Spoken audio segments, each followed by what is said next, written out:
Kembali pada tim penasihat hukum mengenai bagaimana menentukan kewenangan relatif dalam mengadili suatu perkara, bahwa kewenangan pengadilan negeri dalam memeriksa dan mengadili suatu perkara telah diatur dalam pasal 84 KUHP, di mana dalam ketentuan pasal tersebut terdapat pengecualian penerapan locus delicti dalam memeriksa dan mengadili suatu perkara oleh suatu pengadilan negeri, yakni ketentuan di dalam pasal 84 ayat 2 KUHP, di mana dari ketentuan tersebut dapat jelas diketahui bahwa terdapat pengecualian mengenai teori locus delicti dalam menentukan kewenangan relatif pengadilan.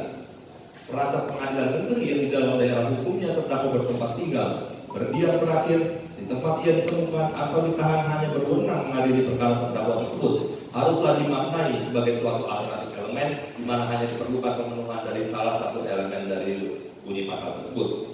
Bahwa terdakwa 1 Pablo Putra Benua, terdakwa 2 Ray Utami alias Ray Utami, dan terdakwa 3 Galih Ginanjar Saputra ditahan pada rutan Polda Metro Jaya yang bertempat di Jalan Jenderal Sudirman nomor 55 Jakarta Selatan, di mana wilayah tersebut masuk dalam daerah hukum Pengadilan Negeri Jakarta Selatan, dan lebih lanjut untuk menentukan apakah Pengadilan Negeri Jakarta Selatan berwenang untuk memeriksa dan mengadili perkara ini.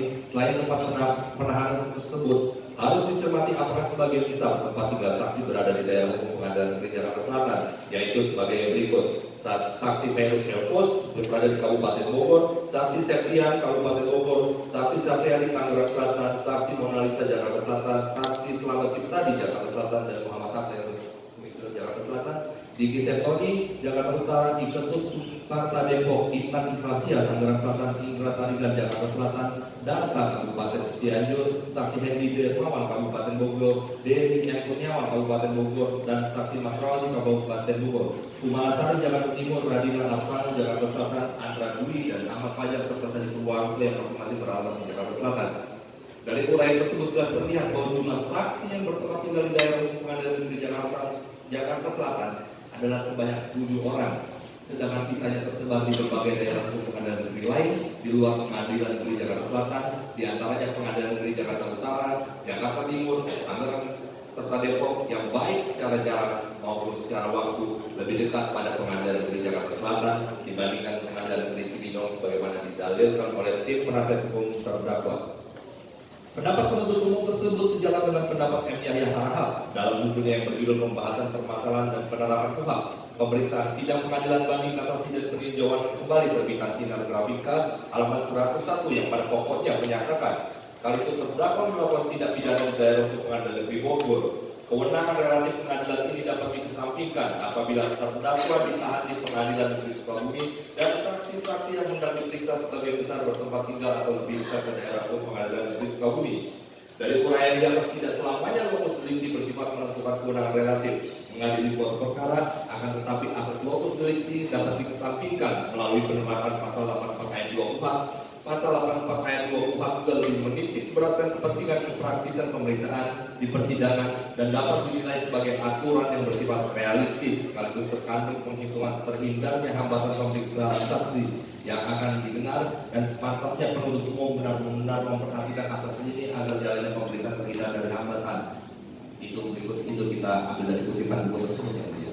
Dengan dipenuhinya keadaan sebagaimana diamanatkan dalam pasal 84 ayat 2 KUHP sebagaimana kami jelaskan tersebut di atas, maka Pengadilan Negeri Jakarta Selatan berwenang dalam memeriksa dan mengadili perkara ini, bahwa terhadap dalil penasihat hukum terdakwa yang menyatakan bahwa saksi yang berasal dari kepolisian tidak dapat diterima karena hanya upaya untuk menarik perkara tersebut agar dapat disidangkan pada Pengadilan Negeri Jakarta Selatan adalah hanya suatu asumsi dia dari penasihat hukum yang tidak beralasan, bahwa hal itu dapat dilihat dari ketentuan pasal 168 KUHP yang telah mengatur mengenai siapa saja atau keadaan mana seseorang tidak dapat diterima keterangannya sebagai saksi, yaitu pertama, keluarga, saudara atau semenda dalam garis lurus ke atas atau ke bawah sampai derajat ketiga dari terdakwa.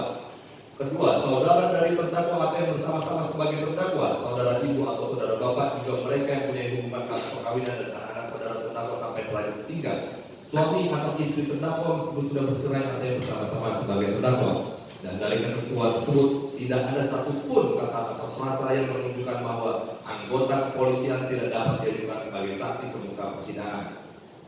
Lebih lanjut, terdapat putusan Mahkamah Konstitusi nomor 65 dari PUU 8 Romawi dari 2010 yang telah memberikan perluasan makna saksi, yakni hanya orang yang mendengar, melihat atau mengalami sendiri, tetapi juga setiap orang yang punya pengetahuan yang terkait terkait langsung terjadinya tindak pidana wajib didengar keterangannya sebagai saksi demi keadilan. Kemudian terhadap dalil penasihat hukum yang menyatakan bahwa kedudukan terdakwa 1, terdakwa 2, dan terdakwa 3 dapat dikualifikasikan sebagai saksi yang patut diperhitungkan apabila hendak mengaitkannya dengan ketentuan pasal 84 ayat 2 KUHP, karena ketiganya akan saling bersaksi dalam persidangan ini nantinya. Bahwa terhadap dalil tersebut, penuntut umum sangat tidak sependapat karena penasihat hukum telah keliru dan tidak mendasarkan pendapatnya pada ketentuan perundang-undangan, di mana penasihat hukum telah mencampur adukan kedudukan saksi dengan kedudukan terdakwa dalam sebuah persidangan, bahwa seorang terdakwa hanya dapat menjadi saksi bagi terdakwa lainnya dalam suatu persidangan haruslah memenuhi suatu persyaratan, bahwa saksi yang kedudukan sebagai terdakwa tidak termasuk dalam berkas perkara yang diberikan kesaksian atau guest pleas. Apabila hal tersebut tidak dilakukan, maka berkas perkara harus dilakukan pemisahan atau splitsing. Hal ini sejalan dengan putusan Mahkamah Agung nomor 1986/P/1989 tanggal 1990 dan surat edaran Jaksa Agung nomor B69/E/2/97, sehingga dalam hal ini telah tampak dan jelas bahwa sejatinya penasihat hukum yang berusaha merekayasa perkara akuo untuk dapat disidangkan di Pengadilan Negeri Cibinong.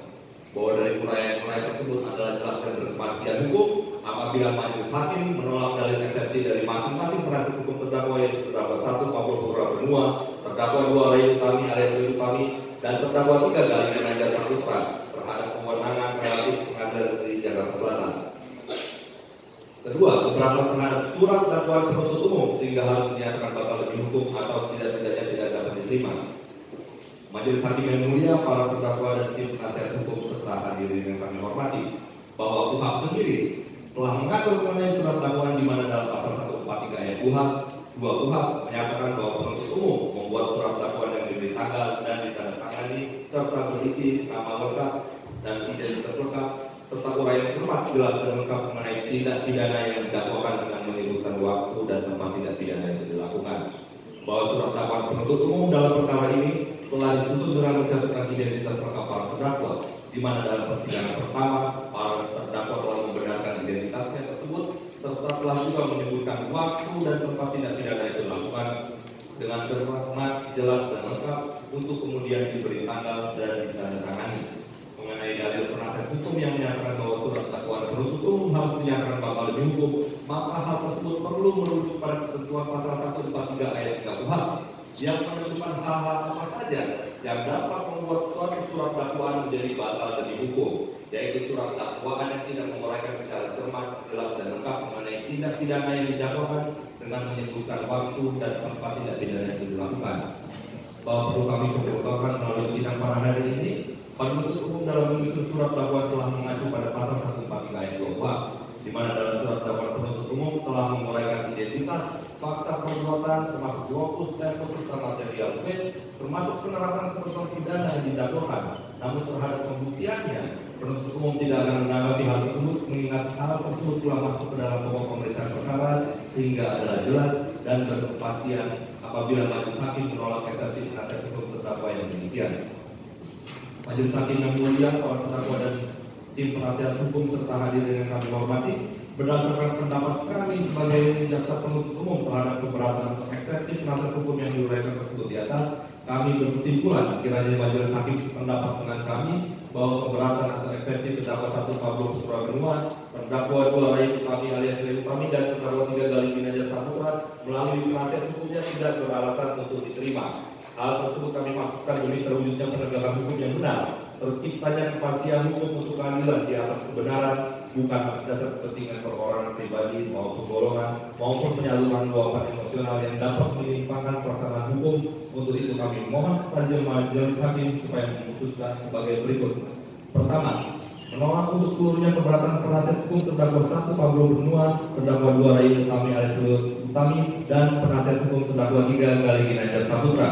Kedua, menyatakan Pengadilan Negeri Jakarta Selatan berwenang memeriksa dan mengadili perkara ini. Ketiga, menyatakan surat dakwaan penuntut umum adalah sah dan memenuhi syarat-syarat seperti yang diatur dalam pasal 143 ayat 2 KUHP, menetapkan pemeriksaan perkara ini tetap dilanjutkan serta menanggung beban biaya perkara sampai pada putusan akhir. Demikian pendapat jaksa penuntut umum atas eksepsi penasihat hukum terdakwa ini. dibuat dan kami serahkan dalam sidang pada hari ini juga untuk umum organisasi tertanda.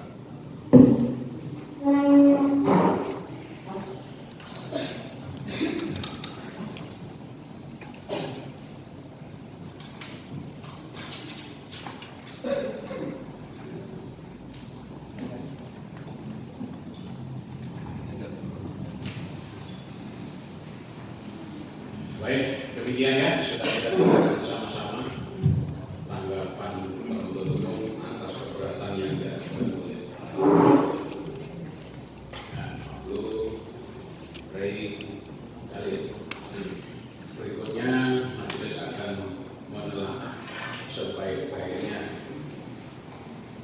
eksepsi, keberatan, tanggapan, lalu hukumnya bagaimana, lalu asasnya agar suatu perkara itu bisa cepat, biayanya ringan dan sederhana, tidak berbelit-belit, mana yang lebih menguntungkan bagi persidangan ini dan terutama hak asasi daripada para terdakwa. Gitu ya? Ada yang disampaikan lagi Pak Jaksa? Cukup ya, Para penasihat hukum? Cukup. Kalau cukup, insya Allah majelis akan memutus putusan selah nanti pada hari Senin tanggal 21 ya? 20 sorry saya cek lagi ya.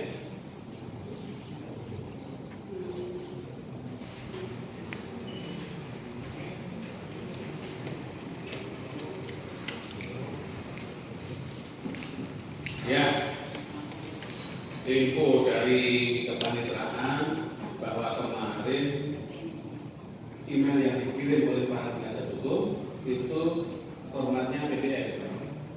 Kami mohon dikirim lagi dengan format Word.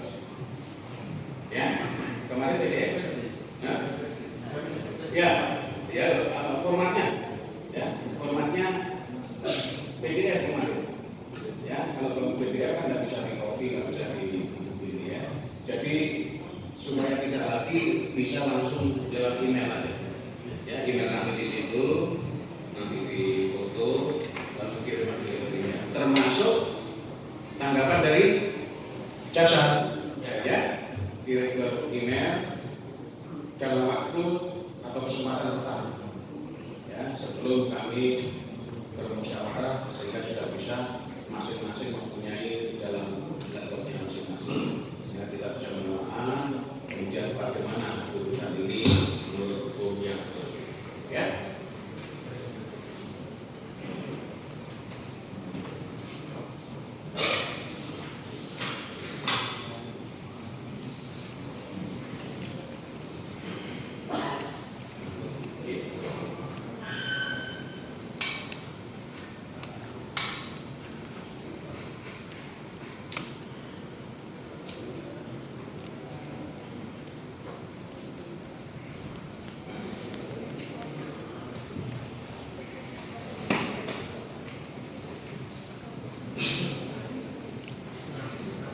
Baik, sekali lagi saya umumkan bahwa sidang ini akan ditunda sampai dengan 20 Januari 2020 untuk putusan selah. Sidang selesai hari ini. Terima kasih kepada para penasihat hukum, para jaksa, dan para pengunjung.